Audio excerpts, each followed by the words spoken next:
Assalomu alaykum aziz tinglovchilar. Siz Mushfira kanaldasiz. Hidoyatga qaytganlar. Ikkinchi qism. Muallif Shohida Begim, ijrochi Gulxaya.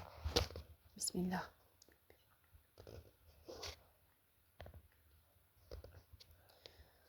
Pulni kutyapman. Bir tanishimga iltimos qildim. Foizga pul beradigan akasi bor. Undan so'rab beradigan bo'ldi. Telefon qilishi bilan pulni yetkazaman dedi. Mansurga qarab Umar. Foiz so'zini eshitgan Umarning ko'zlari katta-katta bo'lib ketdi. Yo'q, kerakmas. Pulni men hal qildim hisob. Hozir dadamga olib borib beraman. Sizga esa iltimos, boshqa foizga pul olmang. Qarzim yo'q deb hisoblayvering. Nima? Qanaqasiga? Sen hal qilasan. Tushunmadim, dedi Mansur. Men dadamga o'zimni hisobimdan sizni pullaringizni qaytaraman. Lekin buni sizdan boshqa hech kim bilmasin, iltimos. Sabab? Dedi Mansur Umarga tikilib qararkan. Sababi men qizingiz Hadichaga uylanmoqchiman deb yerga qaradi Umar. Bu javobdan Mansur ensankirab qoldi va dadang bunga nima derkin deb so'radi. Ularni albatta ko'ndiraman. Faqat sizdan iltimos, qizingizni boshqa birovga uzatib yubormang. Unga o'zim uylanaman. Ha, mayli. Axir menga shunaqa katta yaxshilik qildingiz.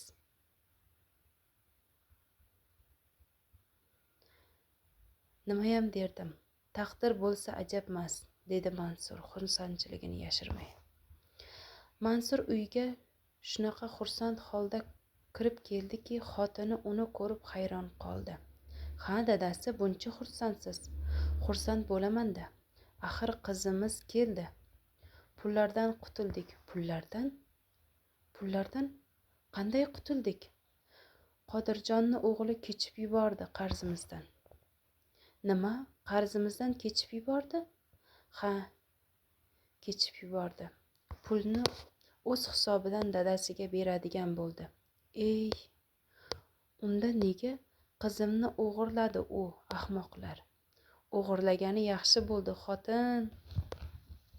Umarjon qizimizga uylanmoqchi. Hadichani yoqtirib qoldi shekilli. Nima shunday boy odamni o'g'li-ya? Voy, muncha yaxshi. Qizim boy xonadonga kelin bo'lib, kami ko'zsiz yasharkan. Ha-da, dedi Mansur ko'zlari yonib. Bu gaplarni eshitib turgan Hadichaning yuragi hapqirib ketdi. Nahotki shu bo'lsa? Tahajjudlarimda Robbimdan so'raganlarim, meni muhabbatim, Allohni eslatib turuvchi qori umr yo'ldoshim nahot shu bo'lsa? Hayajondan bir zum o'zini yo'qotdi va yo'q, axir uni oilasi deb o'ylanib qoldi. U men so'ragan yigit emas, dedi-yu, astag'firulloh deb tavba qildi. Men kim bo'libman ularni muhokama qiladigan? Axir Alloh bilguvchi zot. U meni hech qachon zoyi, ya'ni xor qilmaydi. Nimalarni o'ylayapman o'zi? Alloh bergan taqdirga roziman. Hech qachon nolimayman. Robbim, o'zing kechir meni, deb shom namozini o'qishga kirishdi. Kechki ovqatni yeb bo'lishgach, hamma ishlarni qilib bo'lib, xufton namozini o'qiyotgan Hadichani xonasiga kirgan onasi namoz o'qib bo'lishini kutib o'tirdi. Namozini tugatib, Hadicha indamay onasini yoniga kelib, uni yelkasiga boshini qo'ydi va oyi, nega namoz o'qimaysiz deb so'radi. Voy, endi meni kallamga namoz kiradimi? Dedi Manzura beparvo. Sen o'zingdan gapir, Nima bo'ldi u yoqda? Ish qilib senga hech narsa qilmadimi? Yo'q oyi, hech narsa qilmadi, dedi Xadicha. Bo'lib o'tgan ko'ngilsiz voqeani aytishni xohlamay. Ha, yaxshi. Haligi Umar degan yigit judayam yaxshi bola ekanmi? Dadangni qarzlarini o'zi to'lab beribdi, dedi Xadichaga sinchkovlik bilan qarab. Ha, deb qo'ydi Xadicha. Umar Mansur bilan gaplashgach, ko'ngli yorishib, xursand holda mashinasini firmaga qarab haydab ketdi. Chunki Xadichani dadasini yuzida rozilik alomati shundoq sezilib turgandi. Firmaga keldi, xonasiga kirdi. Uni kutib o'tirgan Davron ma'noli qarab qo'ydi. Pul tayyormi, dedi Umar unga e'tibor bermay. Ha, tayyor. Balki tushuntirib berarsan, do'stim. Men sevib qoldim. Nima? Sevib qolgan bo'lsang pulni nima qilasan? Yo pul so'rayaptimi sendan?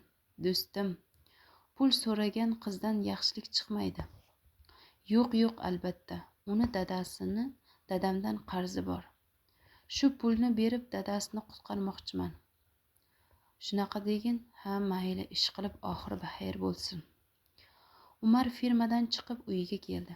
Dadasiga pulni topshirarkan Qodirjon o'g'liga qarab, gap yo'q, ota-o'g'il, ish mana mundoq bo'pti. Bir kunda topib berarkan-ku, bizni shuncha ovora qildi bekorga. Ish qilib sudga beraman deb shantaj qilmadimi? Yo'q, dada, sudga beradigan ish bo'lgani yo'q. Dadasi hayron bo'lib Umarga qarab qoldi. Dadam meni uylantiramiz deb qo'ymayotgandilar. Men uylanmoqchiman, dedim. Dadasi miyig'ida kulib, xo'p, o'g'iltoy, siz nima desangiz shu-da. Kim ekan u qiz? Dada, bu qiz shu Mansur akani qizi. Seni esing joyidami? Bu nima deganing? Kim senga o'sha nomussiz qizni olib berarkin? Ahmoq bola. Dada, u nomussiz emas. Boya aytdim-ku, men unga qo'limni uchiniyam tekkizganim yo'q. Sen bo'lmasang qo'riqchilar? Yo'q, dada, unaqa emas. Ular ham hech narsa qilgani yo'q. Men kazo og'aynilarimni qizlarini ko'z ostimga olib qo'ygandim-ku, o'g'lim. Dada, menga kerakmas u kazolaringiz. Iltimos, men shu qizni yoqtirib qoldim-de. Mayli, unda biz o'ylab ko'ramiz. Onang bilan maslahatlashib, so'rab surishtiramiz. Nima keragi bor so'rab surishtirishni? Axir hammasi ma'lum-ku, dada.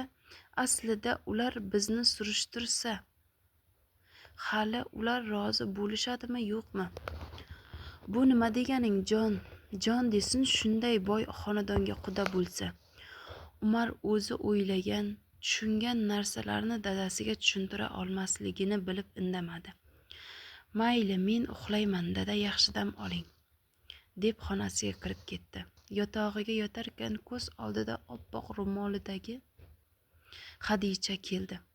Jilmaygancha u qizga, men mosmikanman? Nega avvalroq uchratmadim shu qizni? Gunohlarga botmasdan oldin. Shuncha qizlarni ko'rdim, lekin Xadicha, u judayam boshqacha.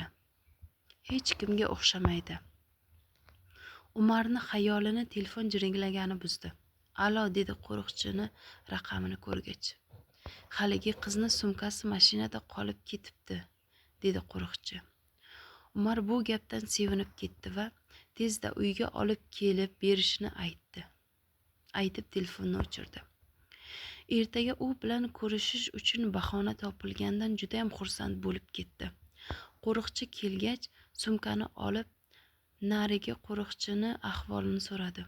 U o'ziga kelganini, uyiga ketganini aytgach, Umar ikkalasi ham ishdan bo'shaganini va boshqa ko'zga ko'rinmasligini aytib xonasiga kirib ketdi. Sumkani ushlab o'tirarkan uni ochib ko'rgisi keldi, lekin qiz bolani sumkasini ochish yaxshi ish emasligini o'ylab ikkilanib qoldi. Shu payt Xadichani telefoniga SMS keldi. Telefon ovozini eshitgach, Umar uni raqamini bilib olish uchun sumkani ochdi. Telefonni olarkan bir chiroyli muqovali daftarga ko'zi tushdi. Daftar ustida chiroyli qilib "Niyat daftarim" deb yozilgan edi. Umar telefon va daftarni olib sumkani yopib qo'ydi. Telefonga kod qo'yilmagan edi. Kompaniyadan kelgan SMSni ko'rib jilmaydi. Boshqa SMSlarni ko'rmoqchi bo'ldi. Sanam deb yozilgan abonentdan bir ikkita SMS kelgan va qolganlari hammasi kompaniyadan kelgan SMSlar edi.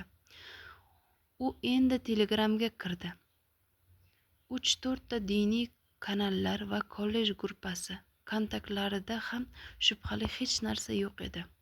Umar o'zini raqamini terib qo'ng'iroq qildi va Xadichani raqamini o'z telefoniga Xadicham deb saqlab qo'ydi. Telefonini joyiga qo'yib, daftarni birinchi varog'ini o'qiy boshladi. Bismillahirrohmanirrohim degan yozuvni tagidan Allohim yolvoraman, bizlarni o'zing hidoyatlantir. Robbim, ota-onamga hidoyat ber. O'z holimizga tashlab qo'ymagin. O'zing izn bermasang, kiprik qoqishga majoli yo'q bandalaringmiz. Allohim, peshonasi sajda ko'rmasdan oldin ota-onamni jonlarini olma. Ularni qiyomat kunida yuzi qora bandalaringdan qilib qo'ymagin degan yozuvlarni o'qib Umarning ko'zi yoshlandi. Meni ota-onamchi, qiyomat kunida yuzlari qora bo'lmaydimi? Dadamchi, dadam qilgan gunohlari nima bo'ladi? Alloh bizni kechirarmikin deya o'ylanib qoldi. Ikkinchi varaqni o'qiy boshladi. Allohim mehribon,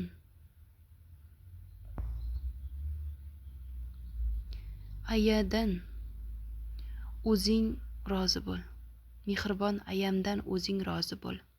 Agar ular bo'lmaganida men seni taniy olmasdim. Senga bo'lgan muhabbatni topa olmasdim. Umar bu kim ekan deb o'ylab qoldi va o'qishda davom etdi. Mehribon Xadichalarning eski qo'shnisi bo'lib, judayam nurli, ochiq ko'ngil ayol edi. U 2 o'g'il bilan turmushidan ajrab bir xonali kvartirada yashardi, lekin hech qachon nolimagan. Doim yuzida tabassum bilan yurardi. Xadichani o'z qiziday ko'rardi. Xadicha ularnikiga ko'p kirib chiqar va shu ayolga havasi kelardi. Bir kuni ularnikida men ham namoz o'qiyman degan kitobni ko'rib qoldi. Avvallari 1-2 marta mehribon namoz o'qib turganda uyga kirib qolgan Xadicha unga hayron qarab qolardi. Nima qilayotganini yaxshi tushunmasada uni bezovta qilish mumkin emasligini bilardi. Lekin bu haqda so'rashga botinolmagan edi. Kitobni qo'liga olarkan, bu qanaqa kitob deb so'radi. Bu namoz o'qishni o'rgatadigan kitob, dedi mehribon. Shunda Xadicha o'zi nima uchun namoz o'qish kerakligini so'radi. Namoz musulmon insonlarga buyurilgan farz amal hisoblanadi. Biz bir kunda 5 mahal namoz o'qishga buyurilganmiz. Namoz o'qish uchun avvalo tahorat olinadi, deb javob bergan mehribon aya. Xadicha yana savol tug'ildi. Tahorat nimaga olinadi? Dedi. Mehribon aya yana tushuntirishni boshladi. Tasavvur qil, Agar sen maktabing direktori bilan uchrashmoqchi bo'lsang, uni oldiga qanaqa holatda borasan? Kiyimlarimni to'g'irlab, sochlarimni chiroyli qilib o'rib olaman, dedi Xadija. Ana ko'rdingmi? O'zingga o'sha bir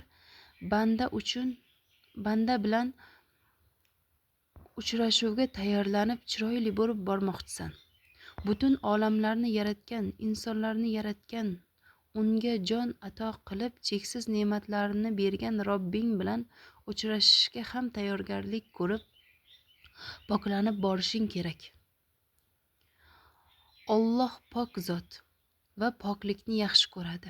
5 mahal namoz bu Robbing bilan bir kunda 5 marta suhbat deganidir. Alloh bilan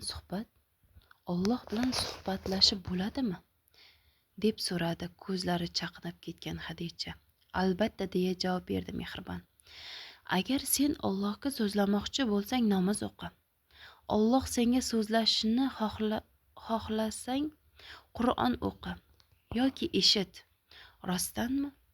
Unda shu kitobingizni menga berib turing, iltimos. Men namoz o'qishni o'rganmoqchiman. Albatta beraman, ola qol. Tushunmagan joying bo'lsa mendan bemalol so'rashing mumkin. Xadija bir haftaga qolmay namoz o'qishni boshladi. Kitobdan birinchi bo'lib tahorat olishni o'rgangan edi. Har namoz vaqti ixlos bilan tahorat olar. Tahoratdan so'ng ashhadu an la ilaha illalloh va ashhadu anna Muhammadan abduhu va rasuluh ni o'qishni kanda qilmas, chunki bu savobli amal ekanini mehribon ayasidan eshitgan. Bu amalni qilgan insonning gunohlari kechirilishini bilardi.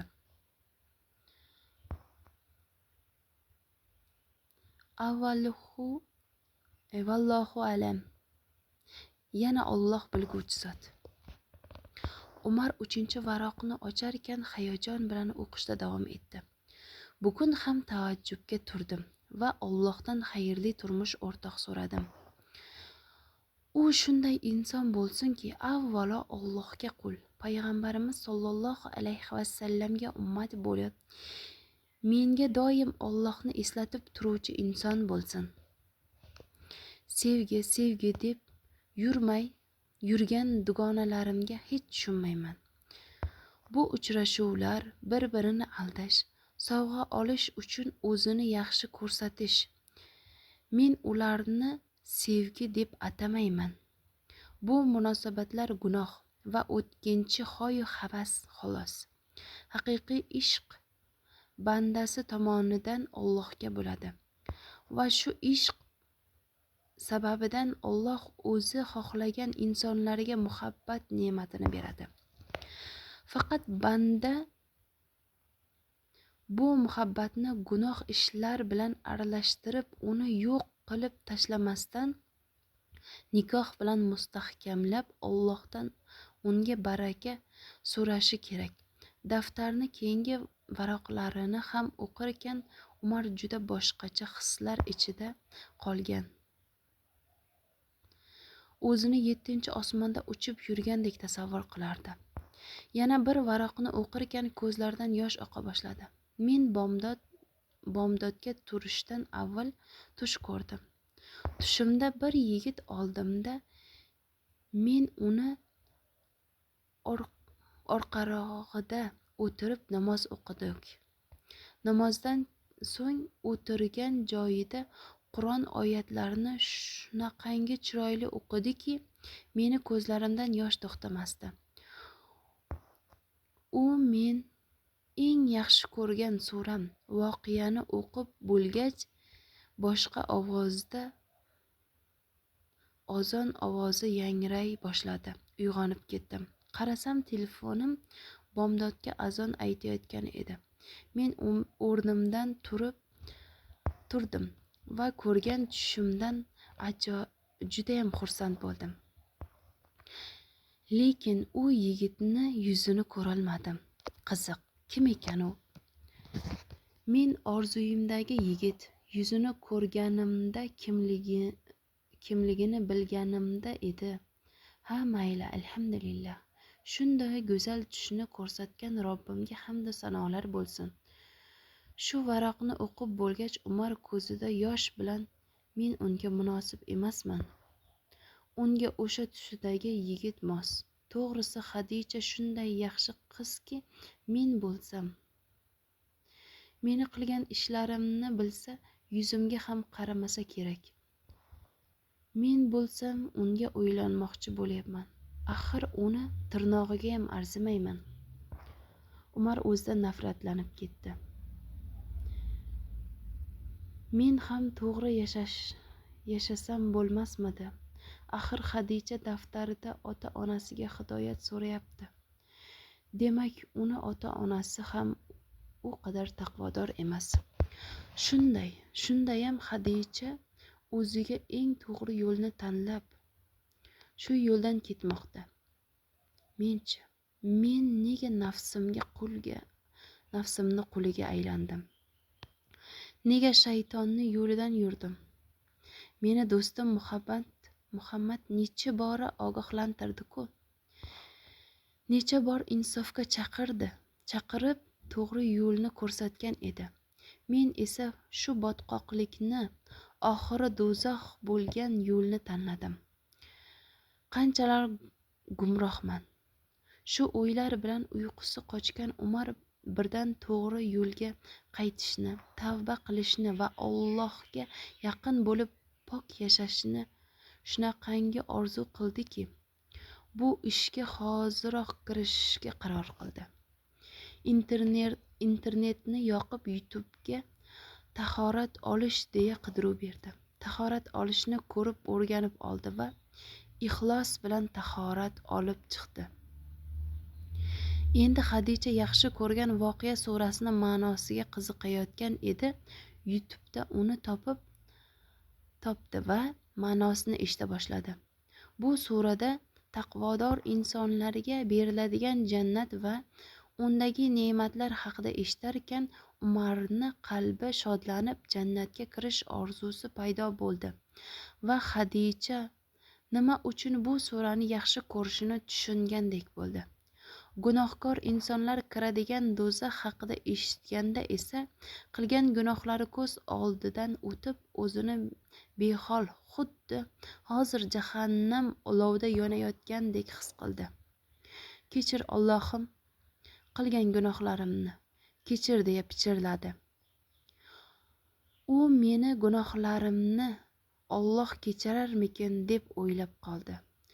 Tezroq tong otsa-yu do'sti Muhammadning oldiga borib savollariga javob olsa. Soatga qarasa tong otishiga ham oz fursat qolibdi. Namoz o'qishni bilganimda edi, bomdodni o'qirdim deb o'yladi o'zicha. Daftarni olib shkafga solib qo'ydi. Sumkani esa ertalab Xadichaga olib borib berishga qaror qildi. Chunki sumkada daftar, kitoblar, darsliklar borligini ko'rgan edi. Unga kerak bo'lsa kerak deb o'yladi Umar.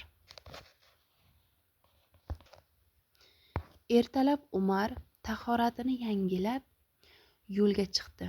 U Xadichani uyiga qayriladigan ko'chada uni o'qishga ketishini kuta boshladi. 10 daqiqa vaqt o'tib ko'cha boshida Xadicha ko'rindi. Umarga yaqinlashib qolgach Xadichani qadami sekinlashdi. Umar esa Xadicha tomonga qadam tashladi. Assalomu alaykum Umar aka, yaxshimisiz dedi ovozi titrab Xadicha. Va alaykum assalom. Rahmat, yaxshi. O'zingiz tuzukmisiz? Dedi tabassum bilan Umar. U endi Xadichani sensirashga hijolat bo'lib sizlab gapirardi. Xadicha esa hayajondan buni sezmadi ham. Alhamdulillah dedi Xadicha. Sumkangiz mashinada qolgan ekan. Shuni olib keldim dedi sumkani uzatib. Voy rahmat dedi Xadicha. Qo'lidagi sal qo'polroq uyidan majburan taqib chiqqan sumkani orqasiga yashirarkan. Arzimaydi. Darsliklaringiz bo'lsa kerak deb o'yladim. Ha, telefonim ham sumkamda edi. Mayli, rahmat sizga. Yana bir bor. Men bitta sumkamni uyga tashlab chiqaman. Unda siz tashlab chiqing. Men kutib turaman. Sizni o'qishingizga tashlab qo'yaman. Yo'q, yo'q, dedi Xadicha shoshgancha. Kerakmas. Men o'zim yetib olaman. Siz ovora bo'lmang. Nega ovora bo'larkanman? Shundoq yo'lim-ku. Yoki menga ishonmaysizmi? Dedi Umar yerga qarab. Yo'q, nega unaqa deysiz? Men shunchaki menga noqulay. Odamlar noto'g'ri xayolga borishlari mumkin. Odamlar bilan nima ishingiz bor? To'g'riligimizni Alloh bilsa bo'ldimasmi? Deb yubordi Umar. Bu gapni qanday aytganini o'zi ham bilmay qoldi. Xadicha nima deyishni bilmay qoldi va to'g'ri deb qo'ydi. Unda men hozir chiqaman, deb uyiga qarab ketdi. Xadicha qaytib chiqqach, mashinani ortqa o'rindig'iga o'tirdi. Mashinani haydab ketarkan, Umar oynadan Xadichaga qarab qo'yardi. Xadicha esa indamay ko'chani tomosha qilib ketardi. Xadicha, sizdan kechirim so'rayman, dedi. Jimlikni buzib Umar. Nega, dedi Xadicha. Axir sizni o'g'irlab, noto'g'ri ish qildik. Hech narsa bexayr emas. Aslida sizga minnatdorlik bildiraman. Dadamni hamma qarzlarini dadangizga o'zingiz to'lab beribsiz. Bu katta mardlik, savob ish. Lekin shu foiz degan joyi yomon-da, dedi Xadicha hijolat bo'lib. Lekin siz hech ham unaqa yomon odamga o'xshamaysiz. Shunchaki atrof muhit ta'siriga tushib qolgansiz. Aks holda dadamni qarzini to'lab bermagan bo'lardingiz. Bu gaplardan Umar o'zini judayam noqulay sezdi. Ichida men qilgan ishlarimni bilsangiz edi, men bilan hatto gaplashmas edingiz deb o'yladi. Yaxshi inson bo'lishga harakat qilmoqchiman, dedi Umar oynaga qarab. Oynadan Xadichaga qarab qo'yarkan. Xadicha ham unga qarab kulib qo'ydi. Bu kulish Umarni ko'zlariga shunaqangi muhrlandiki, u go'yo yo'lga emas, o'sha tabassumga qarab mashina boshqarayotgan edi. Xadicha kollejga yetmasdan shu yerda tushib qolishni aytdi. Umar ham uni kursdoshlari oldida uyaltirib qo'ymaslik uchun mashinani to'xtatdi va Xadicha Umarga rahmat aytib, Alloh panohida bo'ling, deb tushib ketdi. Xadichani ortidan biroz qarab turgan Umar mashinani haydab ketarkan telefonini olib Muhammadga qo'ng'iroq qildi. Alo, do'stim, yaxshimisan? Alhamdulillah. O'zing yaxshimisan? Ha, rahmat. Sen bilan ko'rishmoqchi edim, dedi Umar. Ha, albatta, hozir uydaman, kelaver. Xo'p, kelishdik. Umar telefonni o'chirib Muhammadni uyiga yo'l oldi. Muhammad bilan Umar salomlashgach bir xonaga kirishdi. Umar bu xonaga hech kirmagan edi. Bir ikki marta kelganda mehmonxonadan qaytgan edi. Xonaga kirarkan bu fayzli joyda Umarni ko'ngli yorishdi. Toza va ozoda xonadan mushka ambar hidi kelar. Javonlarida turli xil kitoblar taxlangan edi. Bu Muhammadning ibodat qiladigan va kitob o'qiydigan alohida xonasi edi. Umar do'stiga qarab, meni bir nechta savollar qiynamoqda, dedi. Savollarimga faqat sen javob bera olasan, dedi. Eshitaman, bemalol gapiraver savollaringni. Bilsam bajonidil javob beraman. Men bilmasam, meni bilasan. Gunohlarim juda ko'p. Dadamni sudxo'rligiga aralashganman. Keyin qizlar bilan ham, deb to'xtab qoldi Umar.